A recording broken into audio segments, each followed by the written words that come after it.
Welcome to knowledge study point. Knowledge study পয়েন্টে তোমাদের সবাইকে জানাই স্বাগত। আজকে অনেকদিন পর একটা ভিডিও নিয়ে এসেছি তোমাদের সামনে। আশা করি বিভিন্ন এখন ভিডিওগুলো তোমাদের কাছে রিপ্রেজেন্ট হবে। তবে একবার দেখে নাও খেলাধুলা সম্বন্ধে যে প্রশ্নগুলো আমি আজকে এনেছি তোমাদের সামনে। খেলাধুলা, ঠিক আছে, খেলাধুলা সম্বন্ধে যাবতীয় প্রশ্ন আজকে এখানে আছে। তো প্রথম প্রশ্ন, ভারতের ফুটবলের সবচেয়ে বড় প্রতিযোগিতা কোনটি? Federation cup. দ্বিতীয়, ওয়ানডে ক্রিকেট এক ইনিংসে সবচেয়ে বেশি রান করার রেকর্ড কার? রোহিত শর্মা। 3 নম্বর প্রশ্ন, আন্তর্জাতিক খেলায় ফুটবলের মাঠের আয়তন কত?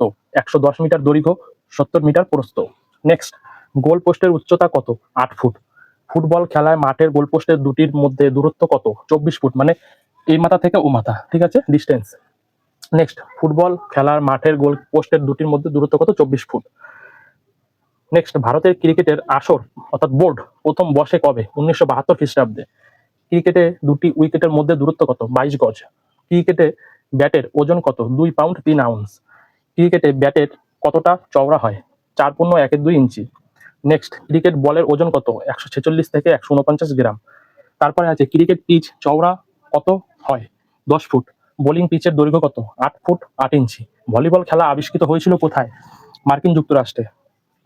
নেক্সট, ভলিবল কোর্টের আয়তন কত? 18 মিটার দৈর্ঘ্য, 9 মিটার প্রস্থ। বাস্কেটবল খেলার সময়সীমা কত? 50 মিটার। বাস্কেটবল গোল পোস্টের উচ্চতা কত? 11 ফুট। ভারতের বাস্কেটবল খেলা শুরু হয় কবে? 1905 সালে। পৃথিবীর প্রথম জিমন্যাস্টিক শুরু হয় কোথায়? জার্মানে। তারপরে আরো প্রশ্ন নিয়ে এসেছি, অনেক প্রশ্ন একবারে, তো এরকম আরো প্রশ্ন আসবে। দেখো, টেনিস বলের ওজন কত? 2 আউন্স। কলকাতায় ব্যাডমিন্টন খেলা শুরু হয় কবে? 1897 সালে, অর্থাৎ 1897 ইয়ার্স। ঠিক আছে। ক্যারাটে শব্দ এসেছে কোথা থেকে? ক্যারাটে কেন্ন শব্দ থেকে। ক্যারাটে সব থেকে জনপ্রিয় কোথায়? চায়নাতে। ঠিক আছে। তারপর স্নুকার খেলার জন্মস্থান কোথায়? ভারতে। ঠিক আছে। স্নুকার শব্দের অভিধানিক অর্থ কি? অভিধানিক মানে আরেকটা, মানে বিপরীত অর্থ কি? আড়াল করা, মানে এক সাইডে রাখা।